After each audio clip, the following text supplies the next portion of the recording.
wabarakatuh. Yang terhormat Bapak Denny Cahyandianto Nugroho, SE FSI, selaku dosen pengampu mata kuliah akuntansi sektor publik, dan teman-temanku semua yang saya hormati.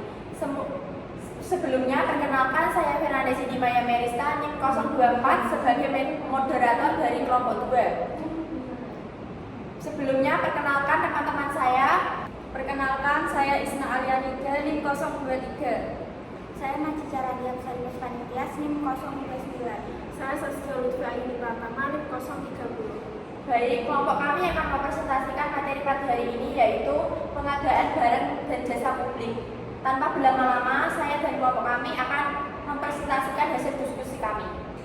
Teori pengadaan barang dan jasa. Pengadaan barang dan jasa sendiri adalah proses perolehan barang, jasa, dan pekerjaan publik dalam waktu tertentu yang menghasilkan nilai terbaik bagi pemerintah serta masyarakat.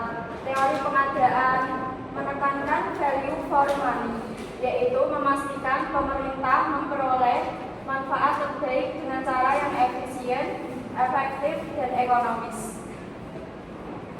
Materi selanjutnya akan disampaikan oleh teman saya. Materi yang selanjutnya adalah sistem pengadaan barang dan jasa. Yang pertama ada sistem perencanaan pengadaan, menentukan kebutuhan barang dan jasa, mengidentifikasi jenis dan jumlah barang atau jasa yang diperlukan. Yang kedua adalah menyusun rencana umum pengadaan, yaitu membuat rencana tahunan berisi jadwal dan anggaran pengadaan. Yang ketiga, menetapkan spesifikasi teknis, menetapkan standar teknis agar barang dan jasa sesuai dan berkualitas. Yang kedua ada sistem pemilihan penyedia, yaitu proses untuk menentukan penyedia barang atau jasa yang memenuhi syarat. Proses seleksi, menilai dan memilih penyedia yang lolos syarat administrasi, teknis, dan harga. Yang ketiga, sistem pelaporan dan pengawasan. Monitoring proses pengadaan secara transparan. Monitoring yaitu mengawasi seluruh proses pengadaan agar sesuai aturan. Transparansi, membuka akses informasi untuk mencegah penyimpangan.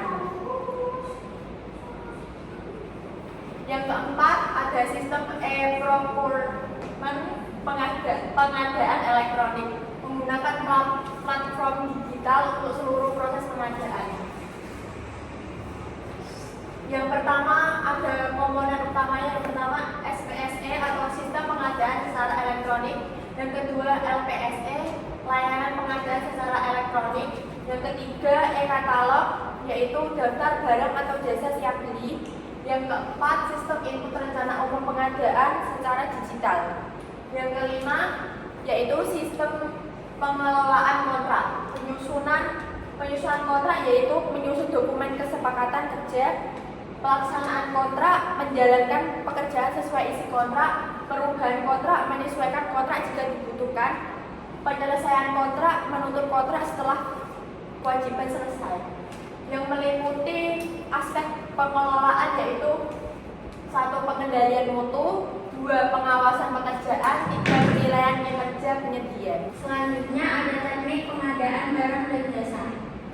Yang pertama ada tender atau seleksi umum, yaitu digunakan untuk pengadaan bernilai besar, melibatkan banyak penyedia sehingga menghasilkan harga dan kualitas terbaik. Yang kedua ada pengadaan langsung, digunakan untuk nilai kecil, proses sederhana, dan cukup negosiasi harga secara wajar. Yang ketiga ada penunjukan langsung, yaitu memilih satu penyedia tertentu, biasanya untuk kondisi darurat atau barang atau jasa yang hanya diproduksi satu bidang.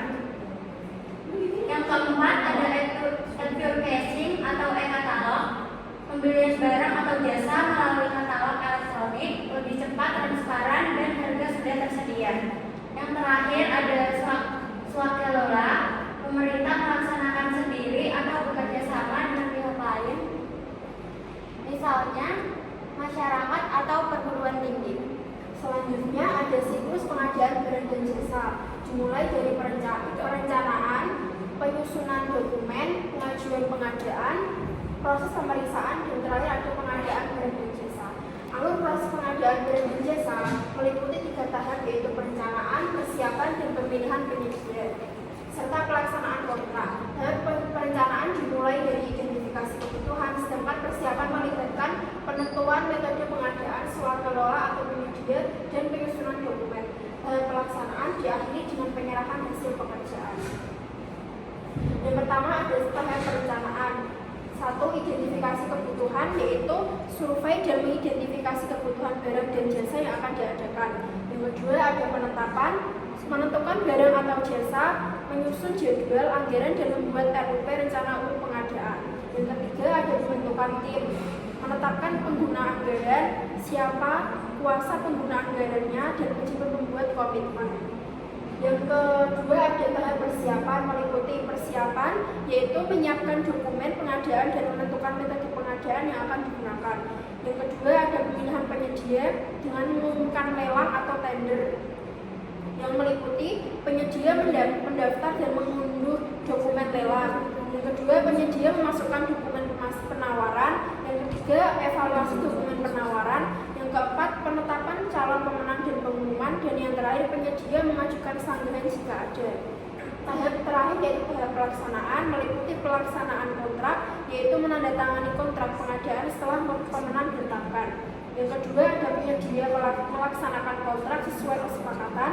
Yang ketiga ada memastikan pengawasan dan pengendalian selama pelaksanaan. Yang kelima ada serah terima hasil, yaitu pemeriksaan dan penerimaan barang atau jasa dari penyedia. Yang keenam penandatanganan berita acara serah terima. Dan yang terakhir ada pendokumentasian semua dokumen pengadaan untuk diaudit.